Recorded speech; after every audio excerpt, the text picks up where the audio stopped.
Old-fashioned smelter. For those who watched my short video I created when my drill was about to catch on fire, this is what I was trying to build. Old-fashioned smelter.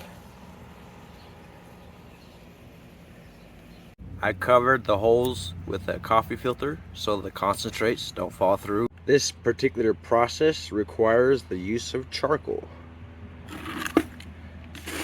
Put some on top of the coffee filter, keep it weighed down. Doesn't take much.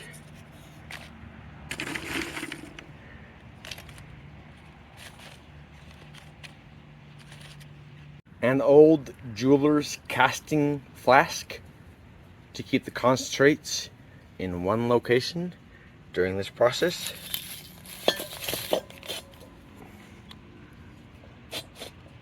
Concentrates from my Lizard Cove mine.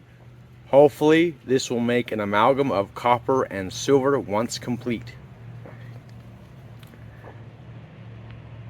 Gotta pour it all in there.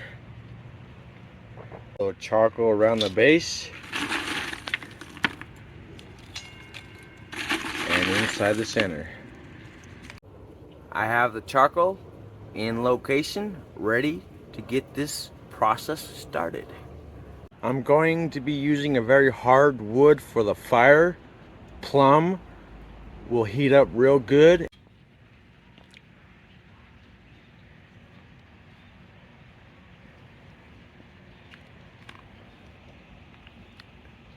That took a minute. The key is not to use any type of accelerants. Now we're cooking. Feeding the fire with the reverse side of the vacuum. If this process works and the metal does collect, I will break off the slag and smelt it, and hopefully we'll have a nice shiny button. Having that bowl right there reflects the air right back into the fire. I certainly hope I'm getting it hot enough. Once all the wood is burnt, I'm gonna leave the vacuum on for a little bit longer to keep the coals hot, then I'll shut it off and let it slowly cool off. Yellow flame, the zinc is burning out. Hopefully that worked. Time just to let the coals cool off naturally. I'll check this in the morning. Good morning. It is time to see if this process worked. I hope so. Big old chunk of something just came out. I would rather classify this wet.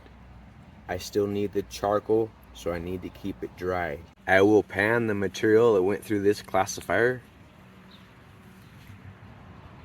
and I'm gonna grade the charcoal through different classifiers to make sure I didn't miss anything.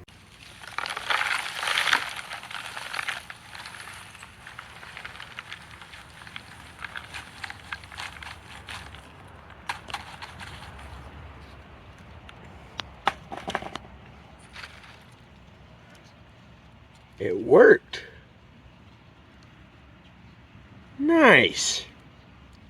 Let's roast it and re-smelt it. Looks like there's several pieces in there. 1, 2, 3, 4, 5. Here's what the material looks like after the smelt. I still gotta go through the rest. I'm gonna wrap up these in some packaging paper, get it ready for a roast. Finally got the fire going pretty good. The fire is now dwindling.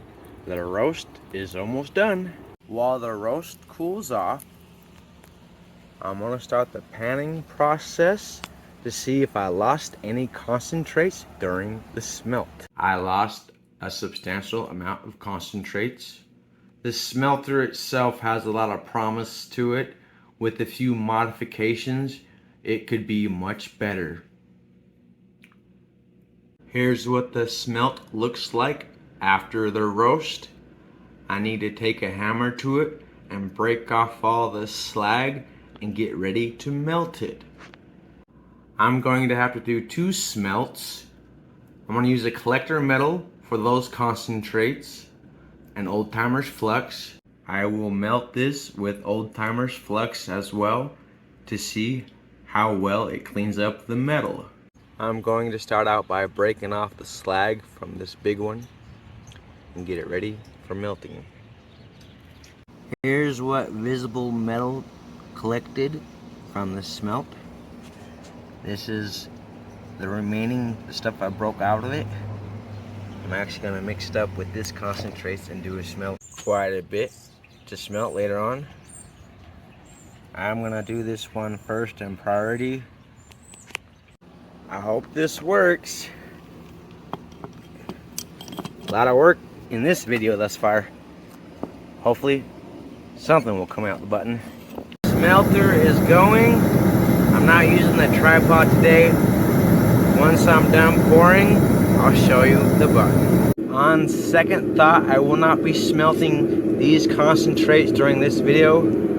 This crucible is looking a little thin. Those look way cool. Now the real question is, did I accumulate any precious metals? It took 3 days for all this to be completed. Hopefully there's at least a little button. I was a little worried there for a minute, but I actually come up with this little teeny tiny button. Let's get a weight on it, go inside out of the heat, and get a closer look at it. The final result.